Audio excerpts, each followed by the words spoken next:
All right, ladies and gentlemen, welcome back to the Daily Dimensions podcast. And as always, I'm your host, Smitty, back with another one, man. And today we are bringing you part 2 of a series we are calling A Love Letter to Black Men, featuring my good friend, Marcus Taylor out of Stamford, Connecticut, man.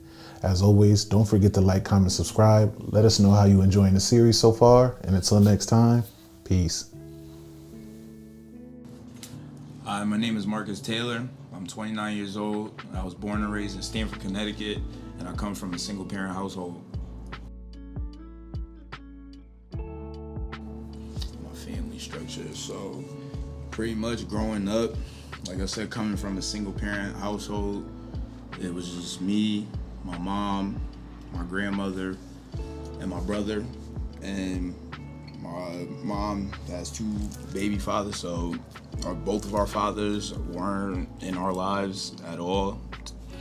So it's pretty much just, like I said, just me, my mom, my grandma, my brother, and it was like pretty, I'm not gonna say basic because I don't want to compare my, lifestyle to anybody's, but like it was a pretty solid lifestyle. Like I'm not gonna say we was poor, or I'm not gonna say we was wealthy. We pretty middle class, so like it was alright. My childhood was cool. The dynamic, my grandma, my mom's pretty straightforward. Taught us all the basic stuff. Pretty grounded in morals and stuff like that. That's probably how I am today, because that's just what they instilled in my head. So I think that's just why I'm just built the way I'm built today, honestly. So.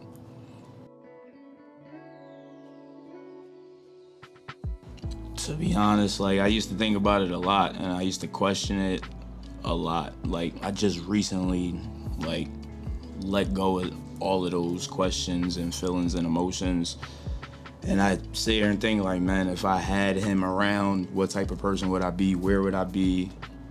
And I honestly feel like it definitely would have been different, and it definitely, I guess you could say, definitely gave me a little bit extra more motivation to just do better, be better, because not knowing him being around, it kind of like, it made me question, like, was I not good enough, or what was wrong with me, so it just gave me a little more something to push me.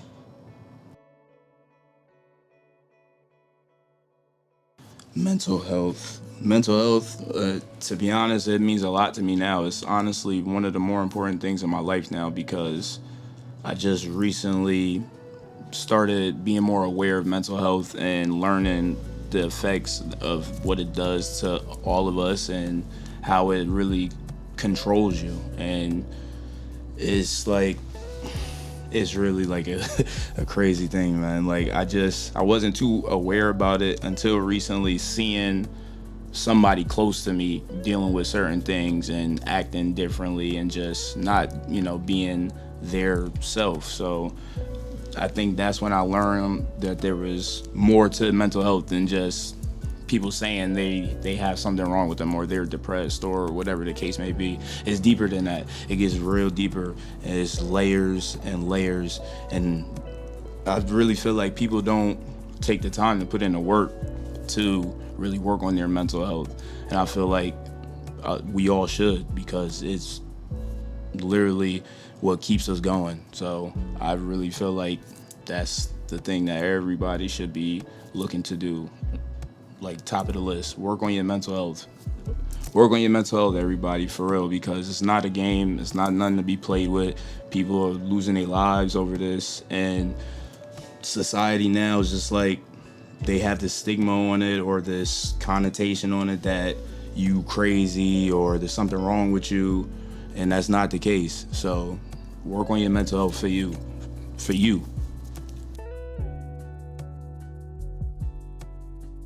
If I had to describe my mental health in one word, good question. I would honestly say evolving. I would have to say evolving. Honestly, like, I just feel like every day I have to spend time working on me. You have to. Like, lately I've been living by, like, I believe it's called Kaizen. I believe it's pretty much the term of saying you get at least 1% better every day. So I literally live by that. So just getting better, because like I said, there's always more, there's always better, there's always that next level. So that's how I feel about it.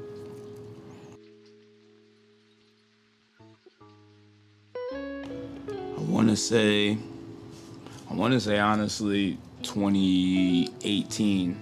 2018 is when it really became a thing for me, because around that time is where I found out that my grandmother was getting sick with cervical cancer. So seeing that, and then hearing my uncle pretty much tell us that she's not going to make it, like sooner or later she's just going to go. So hearing that, it really just like hit me hard, because my grandmother is like, well, she was one of my best friends, like literally somebody I always went to talk to about any and everything, because there was a point in time where I felt like I couldn't do that with people. So she was somebody that listened to me. So when I heard that she was sick, I literally did not know what to do. And then probably later on that year, it's coming up actually on her 4-year anniversary. She actually passed on her birthday on October 10th. So it really just it shook my world up. It really changed my life, and it really sent me to a bad place. And that's kind of where I knew that this thing is real. So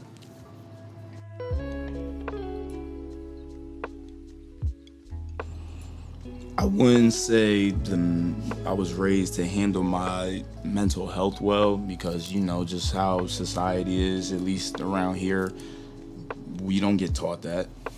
So I wouldn't say growing up I was taught how to handle my mental health. Like I said, I didn't recently become real aware about it until a couple of years ago. But as far as handling my emotions, my mom and my grandma used to always tell me, always used to tell me to just kind of keep my emotions in check, and always just be mindful. Just be mindful of your feelings, be mindful of others, just mindfulness. And that just allowed me to do the best to stay in control, like my emotions. And it's literally a constant fight and battle between my mind and my emotions. And it's a part of the process, and I'm happy to deal with it. I know it's gonna be them hard times and dark days and bad days, but I know it's gonna be better. So that's how I feel about it.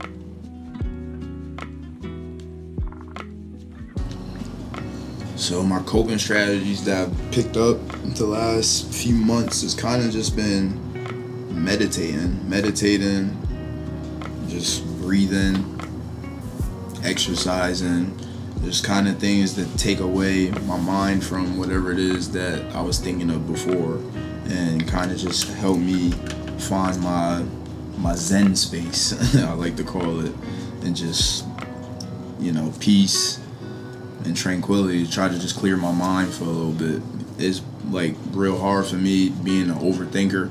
I'm such a crazy overthinker, deep thinker. I think about every and anything, and literally it gets crazy. So when I started meditating and doing yoga and exercising and stuff, I just felt like my mind is not just a bunch of stuff roaming around in my head. It's more so flowing like a river now. So I love that, how I can literally see and feel all my thoughts separately and not all together at once. So I tell everybody out there to do and practice yoga and meditate. And I know it sounds cliche and whatever, but it really does work, and it takes a little bit of time, but once you find your space and you find your zone, it works wonders. I'm sure for Smitty and my boy Fields, shout out to Fields behind the camera, that they've known me for a little while. I'm sure they can kind of see and feel my energy is a little bit different than what they have known or what they've seen before. So yeah.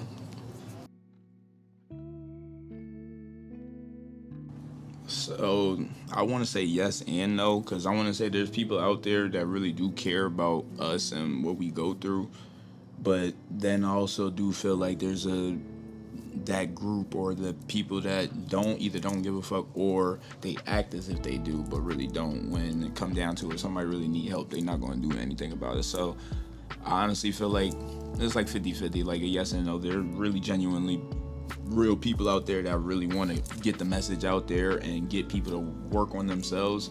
And then, like I said, there's just those others. It's all smoke and mirrors, to be honest.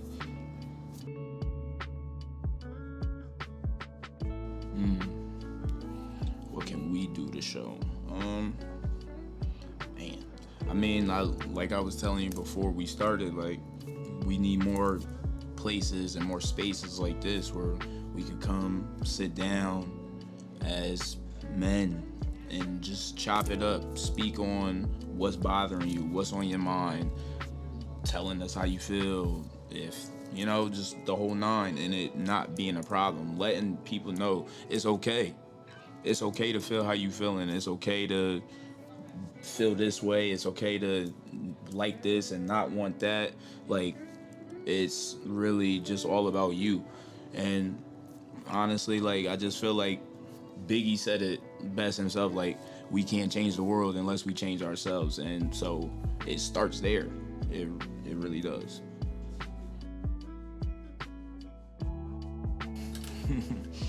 What does healing look like to me? It look like this. Like, I feel good, man. Like, healing is when you wake up and you just feel good. Your emotions are in control. You're in control of your emotions. You just feel unstoppable. You just feel like the greatest thing in the world. Like, and nobody can tell you otherwise. That's what I think growth is. Like, as you can see, like, I'm gonna point to me again. Like, this is what it looked like. You feel me? So, yeah, man.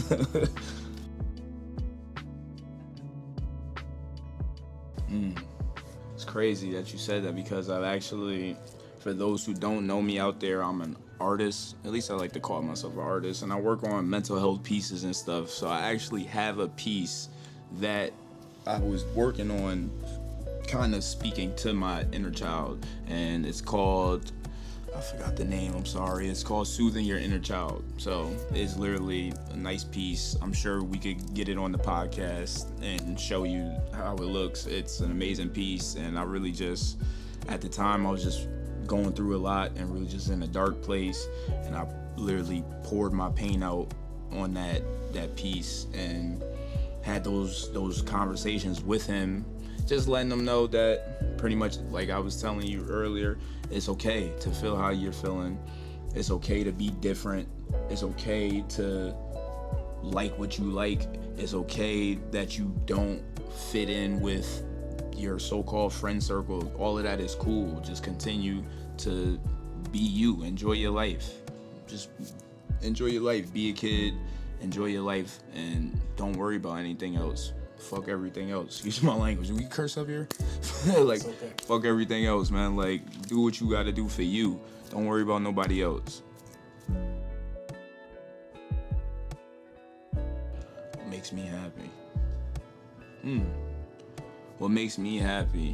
What makes me happy is just me doing what I gotta do to become a better person than what I was yesterday. It's literally just a constant battle between me and me, and I just knowing that I'm getting better, and I see the growth when I take time to reflect back and think about all the things that I've gone through and see how much growth I've made. That makes me happy. And seeing other people around me or other black men working on their mental health and seeing the growth in that makes me happy. And just knowing that if we really, really put our minds to it and really put in the work, we could really change this whole thing. So I think that's what makes me really happy. Appreciate you, man. Yes, sir. Appreciate you, brother.